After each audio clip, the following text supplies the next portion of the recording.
No ar, nosso tradicional vídeo do dia, e esse assunto de hoje é bem interessante. Tanto se fala, só se fala na verdade, todos os outros problemas do Brasil desapareceram nesse momento. Só se fala em coronavírus, né? Desaparecer entre aspas. Só se fala em coronavírus. Como será que é a vida de quem está diretamente ligado aos problemas, ao coronavírus, ao Covid-19? Você e eu estamos em casa, estamos nos resguardando, estamos em quarentena. E aqueles profissionais de saúde que tiveram a sua vida completamente modificada, como a desse exemplo que você vai ficar sabendo agora. Muito interessante essa matéria, vem comigo aqui no vídeo do dia, porque esse assunto é realmente muito interessante. Enfermeira de UTI do Covid-19 relata como a vida dela mudou desde os primeiros casos lá em São Paulo. Lembrando que São Paulo foi o começo de tudo e é o local com mais casos no Brasil, bem mais do que os outros estados, até mais do que o Rio de Janeiro, né? Então, sem dúvida, o caos instalado, caos entre aspas, né? Sem dúvida, esses profissionais fazem o que podem para que seja minimizado qualquer problema que nosso país, nossa saúde pública esteja passando. No caso dela, ela é funcionária de um hospital privado. Então vamos trazer esta informação para você. Antes do convite, acesse meu site, você já viu aí a animação de como funciona o site, e também aqui embaixo inscreva-se no canal do YouTube, acione o sininho, coloque todas as notificações, só desta forma você recebe o vídeo do dia. Bom, quando decidiu cursar a faculdade de enfermagem, a profissional de 38 anos de idade, que hoje trabalha em um grande hospital da rede privada lá em São Paulo, disse que tinha o ideal de um dia ir para uma guerra, ser do Médicos Sem Fronteiras ou ir para uma missão na África. Olha só que legal, né? Uma guerreira, sem dúvida, alguém que quer ajudar as pessoas, não importando o quanto isso custe a ela. Porém, ela não precisou, né? Dentro da unidade de terapia intensiva, a UTI deste hospital, ela vê a realidade de pacientes que não param de chegar infectados pelo novo coronavírus. Aspas, a guerra veio até mim. Nos últimos dias, a enfermeira viu mudar tanto a sua rotina de trabalho, agora está sempre de máscara, né, e óculos de proteção, e também em casa, já que antes de correr para o banho, não beija o filho de 2 anos de idade ao chegar em casa, né, por questão de segurança, né. Antes ela dormia por volta das 21 horas, mas agora só consegue dormir depois da meia-noite. Lembrando que muitos profissionais de saúde já morreram, né, devido ao coronavírus, médicos, enfermeiros, né? A profissional de saúde trabalha em uma escala 12/36, o que quer dizer, né, 12 horas de trabalho e 36 de descanso. E sexta-feira passada, dia 27, em uma entrevista, era o seu dia de folga e ela disse, abre aspas, hoje, quando começa a dar umas 5 da tarde, eu já começo a ficar ansiosa, porque amanhã eu estou de plantão. Tenho dormido menos por causa da ansiedade e fico com insônia, fecha aspas. Imagina, né? Em depoimento, a profissional conta o dia a dia do seu trabalho dentro da UTI e desde quando percebeu que as coisas tinham mudado. Vou trazer aqui o depoimento dela. Fique aí, vale a pena, é muito interessante. Olhar como funciona por dentro, né? O que acontece lá dentro do hospital. Abre aspas, eu comecei a sentir que as coisas iam mudando quando eles isolaram a nossa maior unidade. Colocaram vários avisos, a partir daqui não entre, e a partir desse momento eu vi que realmente estava acontecendo alguma coisa diferente.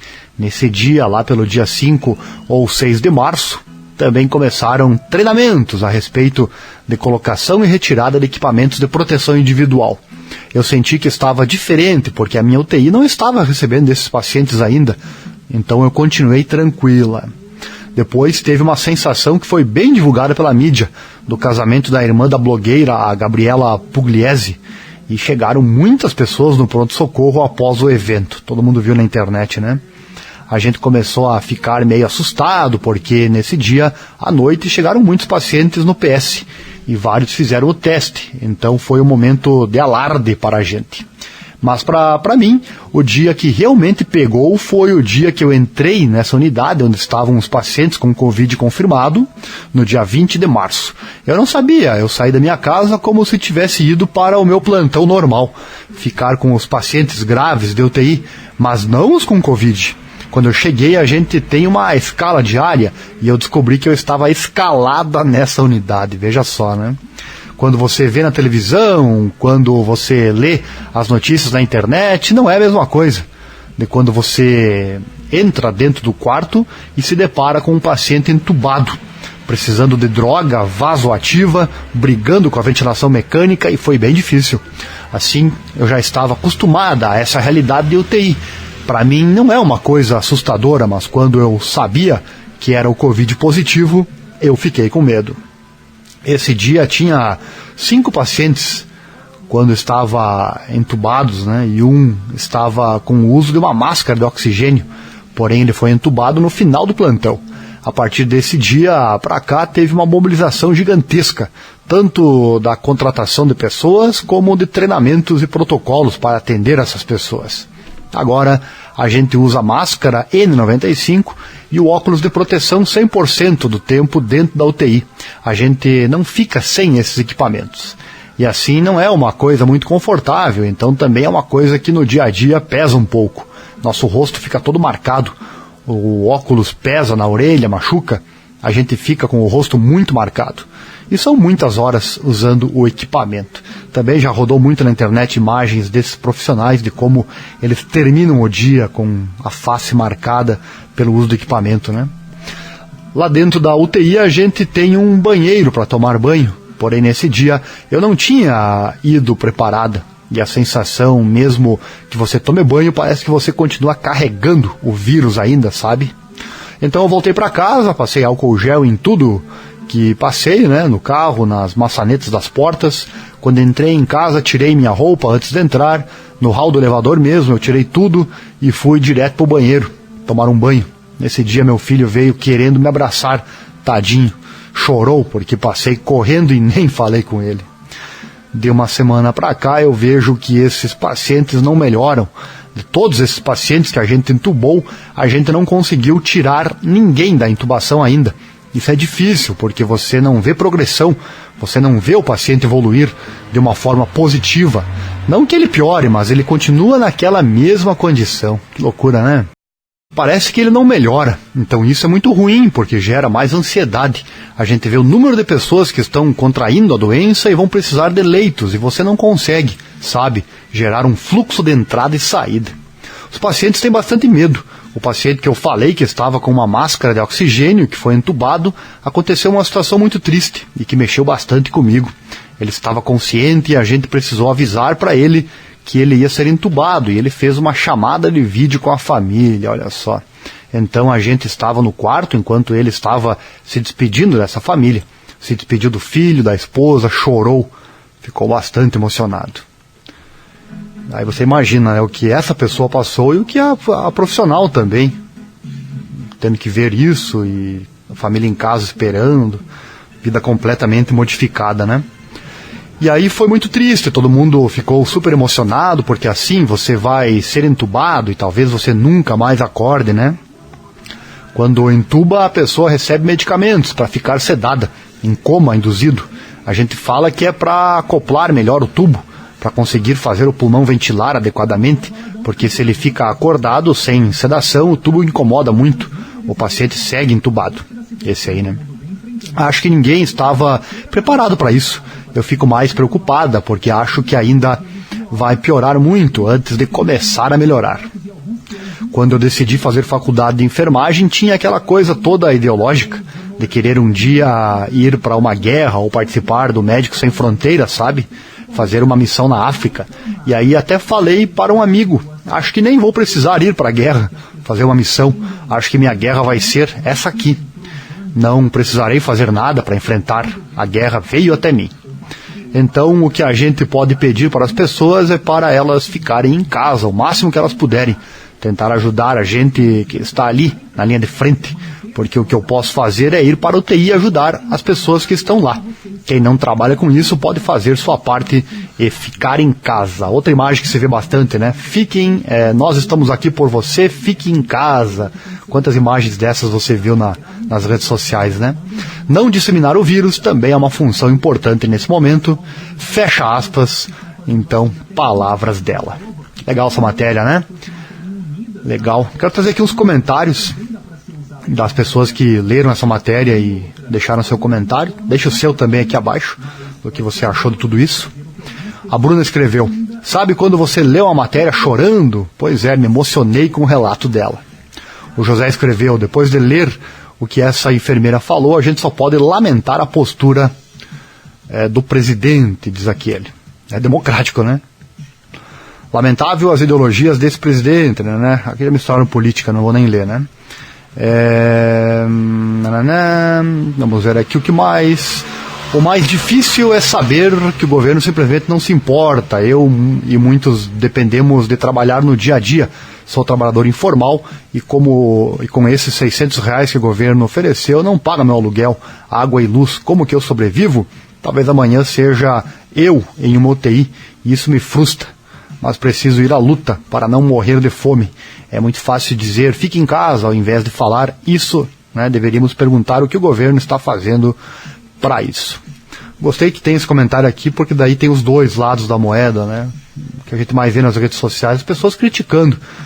Tem o lado que critica o presidente por ele insistir que as pessoas devem voltar ao trabalho, e tem o outro lado que critica as pessoas que querem trabalhar, e precisam trabalhar, né? Tem os dois lados da moeda. Eu não vou aqui defender nenhum, nem defender nem outro, mas sim, existem os dois lados da moeda, e o que deveríamos fazer nesse momento é nos unirmos. Deveria haver a união do povo e não essa briga que não tem fim, né? Os que apoiam o presidente, dois, os que são contra o presidente, né? E quem está em casa e pode ficar em casa não está nem aí para aquele que precisa sair, precisa trabalhar. Claro que é nobre você dizer, fique em casa porque a nossa saúde depende disso, mas existem casos, existem pessoas que não podem, simplesmente, se ficarem, vão ter problemas sérios financeiros, não vão conseguir pagar as suas contas, né? Imagina aquela empresa pequenininha lá na sua cidade, tem que continuar pagando o salário do empregado, vai ter que pagar as contas fixas que a empresa tem, abrindo ou não abrindo as portas, e não vai receber nenhum centavo. É fácil dizer que ele está errado querendo sair, sendo que você está em casa aí de boa, você é funcionário, está em casa nesse momento, acha que está de férias, né? Já parou para pensar que seu emprego pode estar em risco? Talvez seu patrão não tenha condição de te manter, né, trabalhando quando retornar. E aí tem o outro lado também, as pessoas que estão certíssimas da mesma forma, impedir que todos fiquem em casa, porque essa pandemia, sim, ela é grave. Mas estamos numa sinuca, né? Estamos numa sinuca. Sem sair de casa, nós deixamos a saúde bem, mas o outro lado, a crise financeira, sim, ela vai vir. Qual é a solução? Não tem solução. A solução seria todos nós nos unirmos e não ficarmos brigando feito bicho, né? É o que eu vejo nas redes sociais, é o que é lamentável. Eu consigo ver os dois lados, eu consigo ver que os dois lados estão certos e puxa um pouco mais, sim, para o lado da saúde, porque essa doença é muito grave e se não ficarmos em casa, realmente ela poderá acontecer conosco, sim, o que está acontecendo lá com a Itália, o que está acontecendo com os Estados Unidos, enfim. Mas sim, eu vejo o outro lado, aquelas pessoas que estão sentindo na pele a parte financeira, porque tem gente que precisa ir para a rua, assim como tem pessoas na rua, como esses profissionais, como ela que você ouviu aqui nesse relato. Imagina só, você que está aí no conforto do lar, está com dinheiro na conta, está podendo ficar em casa com a família, ficar isolado, tem dinheiro para comprar comida, não tem nenhum custo que precisa ser pago neste mês, pode esperar. Aí é fácil, né? Mas coloque-se um pouco no lugar também daquela pessoa que realmente, ou aquela pessoa que está no lugar desta enfermeira que você ouviu o relato, e coloque-se também no lugar daquele empresário. Claro que tem ganância envolvida, como muito se ouve, né? Claro que tem, mas também tem aquelas pessoas que realmente, eu conheço vários exemplos, pessoas que, se não forem trabalhar e não estão podendo, terão sim sérios problemas, se endividarão. Aí é fácil dizer, depois você renegocia a dívida, enfim, é fácil dizer quando você está com tudo tranquilo nesse momento, podendo ficar em casa, né? Mas repito, não estou me posicionando em nenhum lado, todos têm razão, e repito, infelizmente, devíamos nos unir e não brigar um com os outros. Quem pode ficar em casa deveria sim ajudar quem não pode, né? De alguma forma, não sei, é complicado, é difícil, mas o que mais se vê é briga entre um contra os outros, na verdade. Então tá aí o relato que eu trouxe hoje. Enfermeira de UTI do Covid-19 relata como a vida mudou desde os primeiros casos lá em São Paulo. Aspas, eu vejo que esses pacientes não melhoram. De todos esses pacientes que a gente entubou, a gente não conseguiu tirar ninguém da intubação ainda, fecha aspas, conta ela. Então meu objetivo foi trazer o outro ponto de vista de quem está lá no meio, na linha de fogo, né? E esse povo aí com certeza vai ser muito sobrecarregado também se as pessoas forem à rua em massa. Então é difícil. Como eu disse antes, a palavra correta no momento é sinuca. Estamos em uma sinuca e eu não tenho aqui a solução nesse momento, exceto essa utópica que não vai acontecer, porque o povo é gado, né? Infelizmente é comparado com gado. O povo não se une nesse momento. Deveria sim haver a união entre os povos e não isso que a gente está vendo, essa briga, essa divisão por esse lixo que é a política, né? A política é um lixo nessa nossa sociedade, mas infelizmente não surgiu ninguém inteligente o suficiente para inventar algo melhor do que a política, né? Ela é necessária, mas claro, ela traz muitas coisas erradas também a todo momento. Esse foi o nosso vídeo do dia. Inscreva-se no canal, acione o sininho, curta o vídeo, nos ajuda muito. No coração, dá aquela curtida se você gostou. Muito obrigado e até o próximo vídeo. Vídeo do dia encerrando por aqui. Aquele abraço e até mais. Este foi mais um vídeo feito especialmente para você. Não esqueça, inscreva-se no canal, acione o sininho. Desta forma você recebe o vídeo do dia. Acesse meu site também, é www.divulgueconosco.com.br. Baixe o aplicativo das nossas rádios, Rádio Clássica e também Rádio Mais Tocadas. E acesse também nossa divulgação, lá no site tem todas as informações. Divulgue de forma eficiente, via redes sociais, via internet. Um abraço do Ariel Selbach e até o próximo vídeo.